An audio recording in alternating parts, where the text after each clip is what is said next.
Di balik kelompok teroris yang radikal, ada ibu-ibu yang jauh lebih radikal. Tolong dicatat.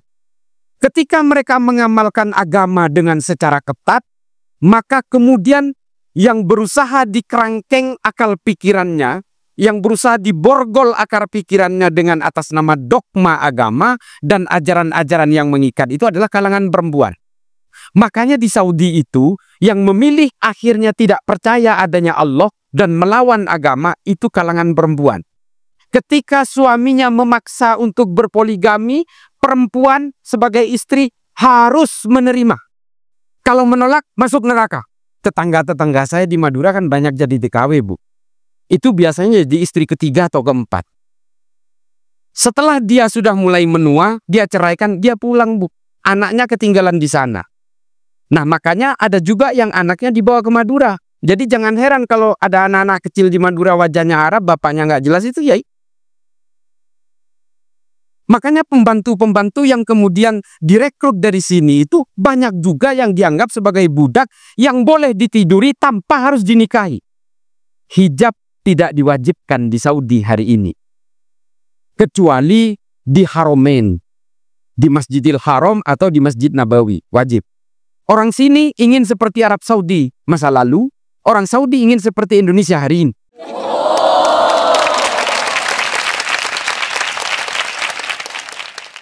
Bismillahirrahmanirrahim. Assalamualaikum warahmatullahi ta'ala wabarakatuh. Allahumma salli ala Sayyidina Muhammad wa ala ali Sayyidina wa maulana Muhammad. Perkenalkan, mohon maaf, ini saya pakai lengan pendek. Saya sama istri saya. Mana ya istri saya? Untuk membuktikan bahwa saya punya istri, jelek-jelek gini istri saya cantik. Dan untuk membuktikan bahwa istri saya memang hanya satu. Jangan tersinggung yang punya istri lebih dari satu. Saya di mana-mana selalu bilang, saya ini anti poligami bukan karena sok-sokan, enggak. Karena memang saya nggak punya nyali mau kawin lagi. Ini bukan tipe setia tapi tipe penakut. Nah, Bapak Ibu sekalian, dalam beberapa terakhir ini saya kehabisan stok baju yang lengan panjang. Akhirnya tadi saya tanya ke istri, ada nggak lengan panjang? Lu habis kan, udah dipakai di Blitar, dipakai di Pekalongan. Jadi hidup saya itu di jalan-jalan raya.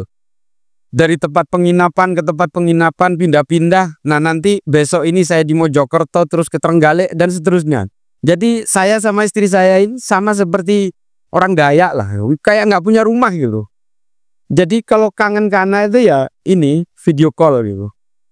Nah, Bapak Ibu sekalian, dalam beberapa terakhir para alim, para ulama, banyak sekali serangan kepada saya, terutama atas kesalahan saya sebagai seorang manusia biasa ketika saya memberikan materi di Nganjuk. Di Nganjuk itu saya sempat berkata begini. Ketika saya, waktu itu narasi saya adalah saya melawan fatwa dari Ustadz Abdus Somad yang mengatakan bahwa menghalalkan bom bunuh diri di Palestina.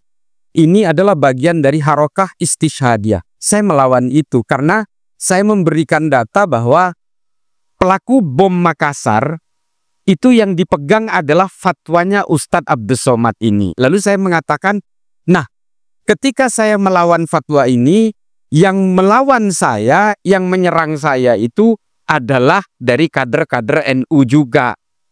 Salah satunya adalah dari santri-santri Sidogiri yang terafiliasi ke grup-grup alumni Sidogiri dan aliansi dari grup-grup yang terafiliasi kepada NU garis lurus. Mereka ini adalah semua pengkhianat negara. Nah, kemudian pemaknaannya berubah karena kesalahan ucap saya. Lalu kemudian pemaknaannya seolah-olah saya menganggap pondok pesantren Sidogiri ini adalah pengkhianat negara semua. Tapi saya tidak bisa menyalahkan orang yang memaknai seperti itu karena saya memang salah mengucapkan. Seharusnya ada satu kalimat yang bisa membuat orang tidak salah memaknai. Lalu kemudian saya meminta nasihat dari para ulama ketika saya ada di KTT ASEAN di Labuan Bajo. Saya kemudian membuat video permintaan maaf.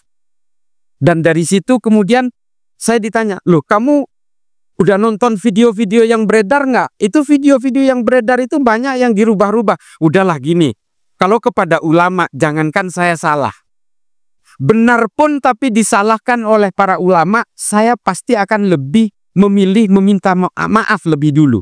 Ini pilihan saya. Karena saya ini santri, saya bilang. Santri itu tidak punya pilihan untuk melawan para kiai. Dan tidak juga punya ruang untuk berdebat dengan para kiai karena saya harus takdim kepada para kiai. Lalu saya meminta maaf. Karena wallahi war rasul saya tidak punya niatan untuk mendiskreditkan pondok pesantren Sidogiri. Karena kiai-kiai saya di pondok pesantren Syekhona Khalil tempat saya nyantri dulu adalah alumni Sidogiri. NU kita tahu bahwa guru dari guru saya adalah juga guru saya. Ini prinsipnya NU. Taklim muta'allim itu mengatakan seperti itu. Jadi ini memang ajaran ulama-ulama NU, terutama Mbah Hasyim mengatakan pokoknya kalau guru dari guru kamu itu adalah guru kamu. Demikian seterusnya sampai kepada tabi'in, sahabat sampai ke Rasulullah. Kita semua harus takdim, tegak lurus terhadap Rasulullah. Oke. Itu saja saya mau bercerita tentang kejadian yang kemudian di berbagai media, di tangan-tangan para politisi, akhirnya diaduk-aduk seperti dawet tuh. Seperti cendol, Pak. Saya akhirnya betul-betul dibully, dianggap sebagai pemecah belah umat, pemecah belah NU. Padahal selama ini saya justru ingin menyatukan semua kalangan Nahdien ini, nggak usah sibuk dengan politik-politikan. Nah makanya kemudian saya sering bercerita, yang memecah belah umat Islam dari sejak Rasulullah wafat itu ya persoalan politik. Dari dulu itu. Rasulullah wafat, jenazahnya belum dimakamkan, ada 2 orang sahabat yang tadinya akrab, sudah berantem soal ingin menjabat menjadi penggantinya Rasulullah. Yaitu Sayyidina Umar dan Sa'ad bin Ubadah. Cerita ini banyak di kitab-kitab tarikh, terutama tarikh At-Tabari dan juga Tarikhul Khulafa Imam As-Suyuti, semua menulis soal ini. Bahwa Sa'ad bin Ubadah mengatakan, oh tidak bisa. Yang mengganti Rasulullah itu harusnya saya, karena saya orang pribumi, penduduk asli dari Yasrib. Lalu Sayyidina Umar mengatakan, oh tidak bisa, penggantinya Nabi harus saya. Karena saya dengan Nabi sukunya sama-sama dari Bani Quraisy. Maka penggantinya Nabi harus saya. Lalu kemudian diambil jalan tengah Sayyidina Abu Bakar yang dijadikan sebagai pengganti Rasulullah karena Rasulullah ketika sakit, Sayyidina Abu Bakar lah yang diminta oleh Nabi untuk menjadi pengganti beliau sebagai imam masjid. Ini aja tanda-tandanya. Mengapa ini sampai terjadi? Karena Rasulullah tidak pernah menunjuk penggantinya beliau setelah beliau wafat. Tidak pernah. Semua kitab tarikh tidak menerangkan, kitab sejarah menerangkan semua bahwa Rasulullah menunjuk si A, si B, si C, dan si D atau siapapun untuk menjadi pengganti beliau. Tidak pernah. Nah ini yang kemudian menjadi persoalan dari kita hari ini adalah NU ini sekarang sudah mulai disasar untuk dipecah belah, Bu. Terutama, nah ini terutama. Gerakan-gerakan pemecah belah NU itu menyasar kalangan ibu-ibu. Di balik kelompok teroris yang radikal, ada ibu-ibu yang jauh lebih radikal. Tolong dicatat. Ini dia ini. Kenapa? Ketika mereka mengamalkan agama dengan secara ketat, maka kemudian yang berusaha dikerangkeng akal pikirannya, yang berusaha diborgol akar pikirannya dengan atas nama dogma agama dan ajaran-ajaran yang mengikat itu adalah kalangan perempuan. Makanya di Saudi itu, yang memilih akhirnya tidak percaya adanya Allah dan melawan agama itu kalangan perempuan. Ada Rana Ahmad, Rahaf Al-Kunun, Dina Ali Sahnun, Ajla, Aywa. Ini adalah orang-orang yang kabur dari Saudi. Karena di Saudi itu perempuan betul-betul dijadikan sebagai bangsa budak. Dalam perspektif Islamnya mereka. Makanya orang Saudi itu rumahnya itu pagarnya tinggi-tinggi.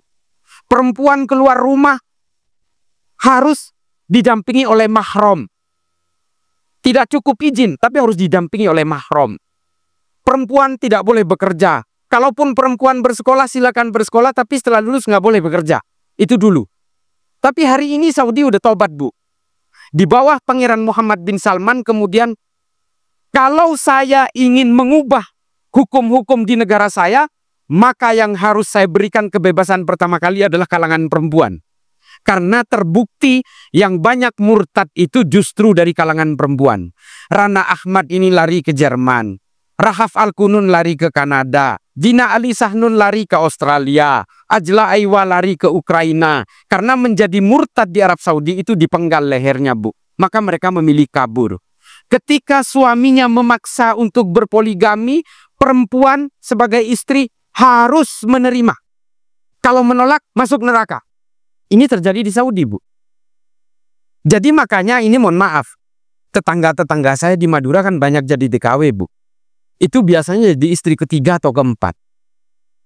Setelah dia sudah mulai menua, dia ceraikan, dia pulang, Bu. Anaknya ketinggalan di sana. Nah, makanya ada juga yang anaknya dibawa ke Madura. Jadi jangan heran kalau ada anak-anak kecil di Madura wajahnya Arab, bapaknya nggak jelas, itu ya. Ini mohon maaf, saya bukannya ingin mendiskreditkan saudara-saudara saya di Madura, tapi memang kemudian karena pemahaman mereka perempuan itu masih seperti budak. Masih seperti dianggap sebagai, mohon maaf, sebagai gundi. Makanya pembantu-pembantu yang kemudian direkrut dari sini itu banyak juga yang dianggap sebagai budak yang boleh ditijuri tanpa harus dinikahi. Ini mohon maaf, saya bukannya. Nah, ini adalah sebenarnya warisan-warisan dari bangsa Arab. Dan juga di dalam sejarah-sejarah kitab tarikh banyak, Bu. Tapi saya tidak perlu bercerita di sini. Nanti saya dianggap liberal lagi. Nah, ini kemudian yang membuat perilaku bangsa Arab itu sudah mulai berubah terhadap para PRT atau TKW kita di Arab. Makanya kemudian TKW kita di Arab ini diminimalisir. Makanya kebanyakan sekarang ini ke Taiwan atau ke Hong Kong atau ke Singapura gitu. Kurang lebih seperti itu. Karena memang ternyata di Saudi itu hari ini disadari oleh Pangeran Muhammad bin Salman, perempuan harus kita berdayakan. Makanya perempuan di Saudi hari ini, kalau keluar negeri atau keluar rumah tidak harus didampingi mahram. Kalau masuk ke mall tidak harus didampingi mahram, silakan. Boleh nyetir, boleh bekerja, boleh bersekolah. Dan ini dia, saya baru pulang umroh soalnya. Saya menyaksikan sendiri. Hijab tidak diwajibkan di Saudi hari ini. Kecuali di Haramain. Di Masjidil Haram atau di Masjid Nabawi, wajib. Tapi di luar itu, Bu, hijab sudah tidak diwajibkan. Coba bayangin. Kebalik kan sama orang sini. Orang sini ingin seperti Arab Saudi masa lalu, orang Saudi ingin seperti Indonesia hari ini. Yang biasanya dilakukan oleh orang-orang Wahabi. Nah, saya nanti cerita soal Wahabi. Nah, kemudian pemberdayaan dari kalangan perempuan ini dilakukan oleh pemerintah Arab Saudi dengan kebebasan-kebebasan baru. Karena begini, alasan Muhammad bin Salman ketika diwawancarai dalam satu media, dikatakan bahwa kalau kalangan perempuan ini tetap dikekang seperti Saudi masa lalu, maka bangsa ini akan terus menjadi bangsa yang primitif. Negara paling ketinggalan dibanding negara-negara lain di seluruh dunia. Makanya kemudian yang diberi kebebasan pertama kali adalah kalangan perempuan. Tapi, ya ini masalahnya, Bu. Sampean ini semua ini, kalangan perempuan ini, semua ini yang ada di luar ini kan sebenarnya tidak ada perwakilan ketika menguruskan, ketika soal hukum-hukum fikih. Ini kan semua sebenarnya pasrah kepada kaum laki-laki. Benar Pak Kiai ya? Hukum-hukum fikih kita itu, untuk hukum perempuan ini dirumuskan oleh semuanya laki-laki. Sampean ini cuma menerima gelondongan semua. Perempuan harus rela suaminya untuk menikah lagi gitu. Ini kan produknya laki-laki. Sampean ini sebenarnya dikibulin semua sama kaum laki-laki ini. Yang merumuskan aturan perempuan tentang hukum-hukum fikih perempuan itu dibuat oleh kalangan laki-laki dan tidak ada satupun perwakilan dari kalangan perempuan. Ini coba bayangkan. Kata siapa ini? Kata salah satu, bukan salah satu, menurut saya satu-satunya ahli fikih perempuan nomor 1 di dunia yang tidak ada lagi. namanya Profesor Dr. Azizatul Hibri. Seorang hafizah Quran 30 juz dari Libanon. Dia mengatakan, hari ini semua perempuan menerima produk fikih dari kalangan laki-laki yang dirembukkan oleh kalangan laki-laki di dalam pemerintahan laki-laki dan semuanya untuk kepentingan laki-laki. Nah, ini kemudian sampean-sampean ini yang menjadi korban akhirnya. Tapi jangan salahkan kaum laki-laki, Bu. Karena apa? Karena tidak ada ahli fikih dari kalangan perempuan.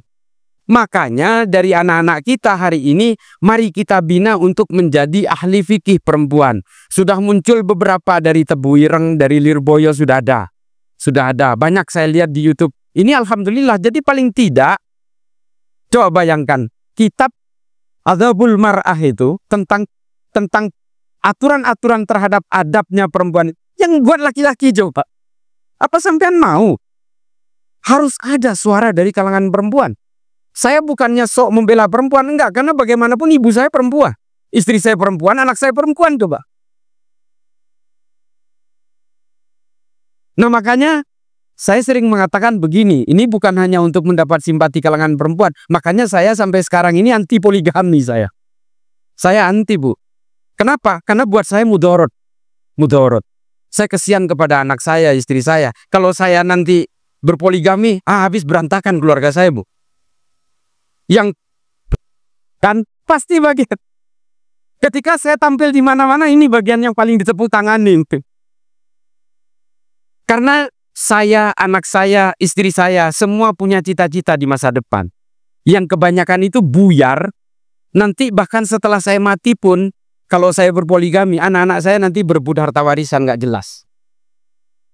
Seneng kan? Seneng. Ini belum saya pamerkan istri saya mana. Saya kemana-mana istri saya ikutin.